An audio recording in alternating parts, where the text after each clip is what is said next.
I never thought much about night buses.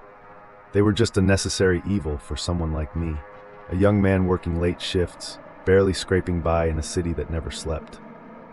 The subway stopped running at midnight, and I could never afford a cab. That left me with one option, the night bus 308.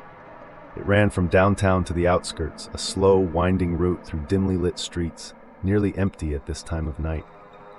Every night at exactly 1:15 a.m., I would board it from the same stop, watching the familiar flicker of the streetlight overhead as I waited.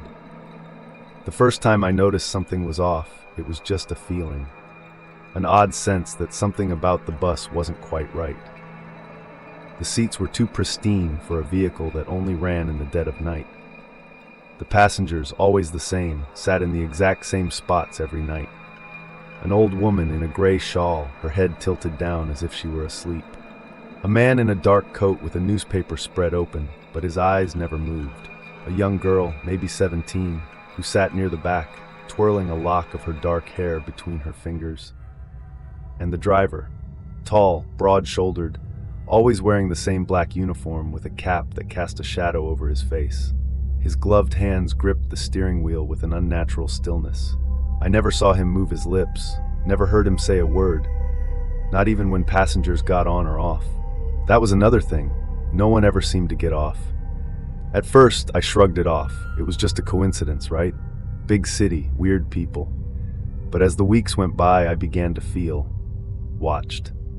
The old woman in the gray shawl never moved, yet I could swear I caught her staring at me from the reflection in the bus window. The man with the newspaper always held the same page. The girl in the back, her fingers never stopped twirling her hair as if stuck in an infinite loop.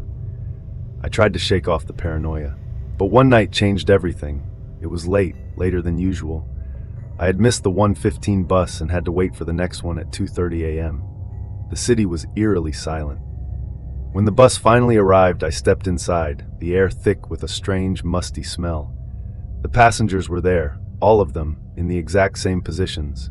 My breath hitched. I chose a seat near the front this time, just behind the driver. From here, I could see his hands clearly. They weren't moving. His fingers remained still on the wheel, but the bus was turning, navigating the streets as if on its own. I leaned forward. "Excuse me?" I said hesitantly. "Could you tell me when we'll reach Westwood?" The driver said nothing. I glanced at the passengers, no reaction, not a single flicker of recognition that I had spoken. The bus kept rolling through the streets, past buildings I had seen 100 times before. But something was different.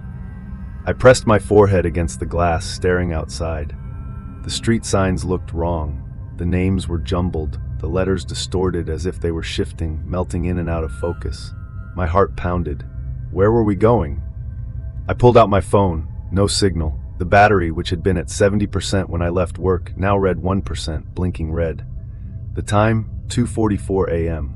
The bus didn't stop. It didn't slow down. I stood up, gripping the overhead rail for balance. "Where are we going?" I asked, louder this time. The driver still didn't answer, but the old woman in the gray shawl turned her head toward me. Her face was pale, her eyes too wide, too dark. Her mouth opened, but no words came out, just a low, dry whisper like leaves scraping against pavement. The man with the newspaper lowered it just enough for me to see his mouth stretched into a thin, lifeless smile. I stumbled back, heart racing. The girl at the back had stopped twirling her hair. She stared at me now, her lips parted as if she wanted to speak. But she didn't. She just lifted one hand and pointed to the window. I turned, and I saw myself. Outside the bus, running alongside it, was me. My face, my clothes, my panicked expression. My own reflection in the glass had come to life, sprinting to keep up with the bus, mouth open in a silent scream. I staggered backward, colliding with a seat. The bus kept moving. My reflection outside turned its head sharply, staring at me with empty black eyes. That's when I knew. This wasn't a normal bus. I don't know how long I sat there, frozen in terror. The bus was moving faster now, the buildings outside warping, stretching into grotesque, unfamiliar shapes. The girl at the back finally spoke. Her voice was small but urgent. "Don't look at the driver." My breath hitched. She spoke again, softer. "No matter what happens, don't look." I turned my head slowly. The driver was still facing forward. But now I could hear something. A sound beneath the hum of the engine, beneath the rattling of the wheels. A wet, slithering noise. Something moved beneath the driver's uniform. The fabric bulged, pulsed, something inside was shifting. I squeezed my eyes shut, gripping the seat in front of me. The bus jerked, a sharp, guttural sound echoed through the space. The passengers were gone, all of them. The girl, the old woman, the man with the newspaper. I was alone. The bus came to a sudden, violent halt. I was thrown forward, my hands slamming against the cold floor. The doors hissed open, and then for the first time I heard the driver speak. Last stop. His voice was not human. It was deep, layered, like a chorus of voices speaking at once. I didn't move. The air inside the bus had become unbearably heavy, thick, with the scent of something rotting. I had a choice, step off or stay. Slowly, I turned toward the open doors. Outside was nothing but darkness, a vast, endless void. The driver's head began to turn, slowly, unnaturally, farther than a human neck should allow. I ran. I hurled myself through the open doors, into the unknown. I woke up in my bed. My phone buzzed on my nightstand. The time read 12:45 a.m. It had to be a nightmare. I dressed, left my apartment, and walked to my usual bus stop. The streetlight flickered above me.